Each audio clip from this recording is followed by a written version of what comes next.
한국정밀농업연구소 남재작입니다. 원래 너무 더웠잖아요. 많은 사람들이 사실 기후변화가 농업에 영향을 줄 거라고 그것에 대해 잘 이해를 못했잖아요. 확실히 원래 많이 체감들 하신 것 같아요. 특히 이제 기후플레이션이란 말이 거의 대중화됐다 그럽니까? 기후가 만들어낸 인플레이션이죠.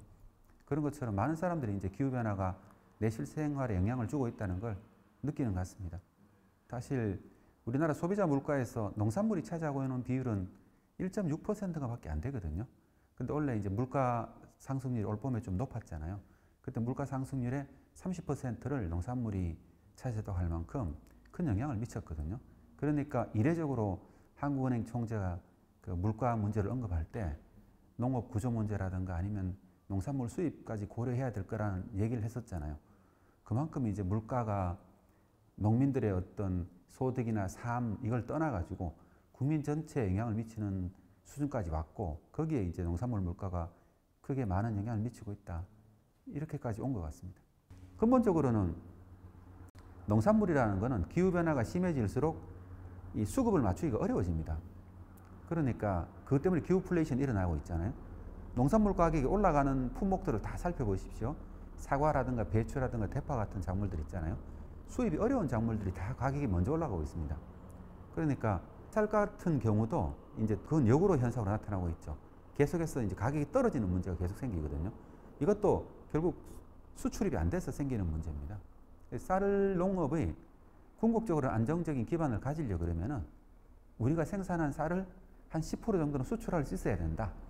그러니까 쌀 농사를 가지고 어떻게 잘할 거냐 못할 거냐 이렇게 질문하면은 아니면 남으니까 어떻게 할 거냐 이런 질문이랑은 참 어려운 질문이고 어떻게 하면 그러면 우리가 생산한 쌀을 10% 정도는 수출할 거냐 이게 어떻게 가능할 거냐가 이제 우리 농업계가 진짜로 고민해야 될 문제고 이게 당장 뭐 3, 4년, 5년 내에는 안 될 겁니다. 하지만은 10년 정도 안에는 충분히 가능할 수가 있다고 생각하거든요. 그런 일을 만들어가는 일을 해야 되지 않을까 그런 생각합니다.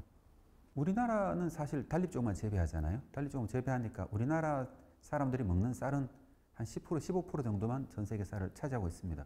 그러니 우리나라 쌀 품종을 수출하기는 굉장히 어렵습니다. 시장이 제한되어 있고요. 그러니 결과적으로는 우리나라도 장립종 쌀을 재배해야 되거든요. 그 쌀이 일정 비중을 차지해야 됩니다. 우리나라도 이제 기후가 하열대화되면서 오히려 우리가 재배하는 단립종 품종들은 기후위기에 많이 좀 취약한 경향도 있거든요.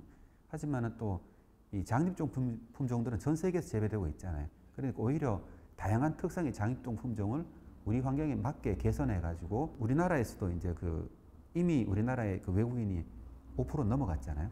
네, 그러니까 그 쌀 수요도 있고요. 그리고 또 수출 시장에서도 충분히 세계 시장에서 쌀 수요가 늘어나고 있기 때문에 충분한 가능성이 있다고 생각합니다. 사실 요즘은 뭐 예전에는 이제 정밀농업이란 말을 썼었거든요. 프로시전 에그리컬처라에서 그러니까 정밀한 측정을 기반을 두고 하는 방식이죠. 근데 요즘은 여전히 이제 그런 용어가 이제 쓰이고도 있는데 요즘은 기후 문제에 관련해 가지고 정밀농업 우리를 얘기할 때는 기후 스마트 농업이라고 얘기를 합니다. 기후 변화에 적절하게 대응하는 농사 방식이죠. 그러니까 생산성이라는 걸 꾸준하게 유지를 하는 것이고요. 훨씬 더 생태적으로 농사를 짓는 방식을 의미합니다. 그게 가능하려고 그러면은 이 기후가 어떻게 변화하는지를 알아야 되고요. 그 다음에 거기에 맞게 적절한 기술을 쓸 수 있어야 되잖아요. 근데 요즘은 그런 일들을 사람이 하기가 점점 어려워지거든요. 그러니까 점점 더 많은 농업용 로봇이라든가 드론이라든가 아니면은 데이터 농업 같은 쪽으로 많이 바뀌고 있습니다. 사실 우리나라도 그런 쪽으로 바뀌어야 됩니다. 노동력이 이미 없는 상황이잖아요. 굉장히 부족한 상황이고. 그런데 문제는 이제 우리나라 그런 기술을 적용하려고 그러면은 우리나라에서는 어려운 게 농가가 굉장히 영세한 구조로 되어 있습니다. 그리고 현재 농지 구조도 일부 노는 괜찮지만 대부분의 농경지는 이제 자율주행 농기계라 그러면 농업용 로봇이 이용하기가 굉장히 적절하지 않은 곳도 많고요. 그리고 우리나라 농업 자체는 그런 농기계를 이용하겠다는 그런 개념에서 디자인을 하고 있지 않죠. 그래서 지금부터라도 그러면은 미래에 어떤 기술이 사용될 수 있도록 거기에 맞도록 이제 농사 방식이나 농경지 방식, 우리 농업 인프라고 얘기하는 것들 있잖아요. 이걸 바꿔나가야 되거든요. 그러면 한 5년, 10년쯤 후에 농업용 로봇이든지 이런 것들이 적용될 수 있는 수준으로 갈 겁니다. 근데 사실은 이제 그러면은 우리 농민들이 생각하기에는 기존에 있는 방식을 그대로 고수하면서 이제 로봇이 들어오거나 아니면 디지털화를 갈 수 있느냐. 기존에 있는 조그마한 농경지 있잖아요. 소농 체제를 유지하면서 그럼 기후변화 적응할 수 있는 기후 스마트 농업으로 갈 수 있느냐. 뭐 가능하지 않은 건 아닙니다만 사실 비용이 굉장히 올라가거든요. 그러니까 네, 그런 것들을 고려해가지고 미래 기술이 어떻게 바뀌는지에 대해서 굉장히 좀 이해도가 높아져야 된다고 생각하고요. 기술에 맞출 수 있도록 정부에서는 그런 농업 기반 시설을 지금부터 개선해 나가야 되고요. 예전에는 농기계를 농가들이 구매를 해서 사용했던 시절. 물론 요즘도 이제 요즘은 되게 그렇지가 않죠. 농기계 서비스를 구매하는 방식으로 바뀌었잖아요. 농기계를 소유하고 있는 농가는 그렇게 많지 않습니다. 그러니까 미래에는 점점 더 어떻게 될 거냐면은 그런 새로운 기술들은 그런 식으로 농업 기술 서비스 방식으로 이렇게 제공이 될 거거든요. 그러면은 그 농업 구조라는 것도 사실 거기에 맞춰서 바뀌어져야 되는 거죠. 근데 그런 미래가 어떻게 바뀔 것이고 그 기술에 맞게 우리가 농업은 어떻게 바뀌어 나가야 될 거냐 이런 고민을 해야 될 겁니다. 그러니까 기후가 바뀐다고 해가지고 농업 생산성이 꼭 떨어지는 것만은 아니거든요. 우리가 거기에 적절하게 대응 못했을 때 이제 좀 큰 영향을 받게 됩니다. 그러니까 당분간은 이제 기후가 바뀌겠지만 충분히 우리가 농업 생산성을 꾸준하게 유지할 수 있고 세계 속에서 우리나라 농업 기술 경쟁력이라고 그럽니까? 이걸 충분히 강하게 만들 여력은 충분하거든요. 우리 농업계가 어떻게 대응하느냐가 굉장히 중요하다고 생각합니다. 그래서 농업계에서도 좀 이해해야 될 거는 뭐냐면은 기업이 절대로 농사 짓지 않는다. 우리나라 토지 때문에라도 기업이 농사 짓는 거는 불가능합니다. 불가능하고요. 그러니까 기업이 농사를 지을 수는 없고 기업은 항상 전후방 산업에 들어오고 있거든요.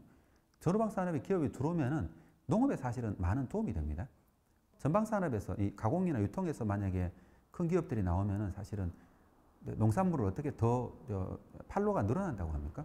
그렇게 볼 수도 있고요. 후방 산업이 또 강한 기업이 나오면은 우리가 농업 생산성을 높이는데 저렴한 가격으로 서비스를 활용할 수가 있잖아요.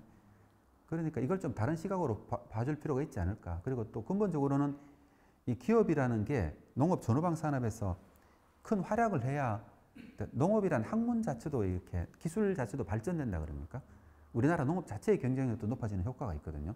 그러니까 농업계는 지금까지는 너무 농업계 내에서 모든 문제를 해결하려고 했고 정부 있는데 그 책임을 다 떠넘겼지만은 앞으로는 점점 더 이제 기업하고 협력을 통해 가지고 새로운 길을 모색하는 게 미래의 방향성이 되어야 되지 않을까 그렇게 생각합니다.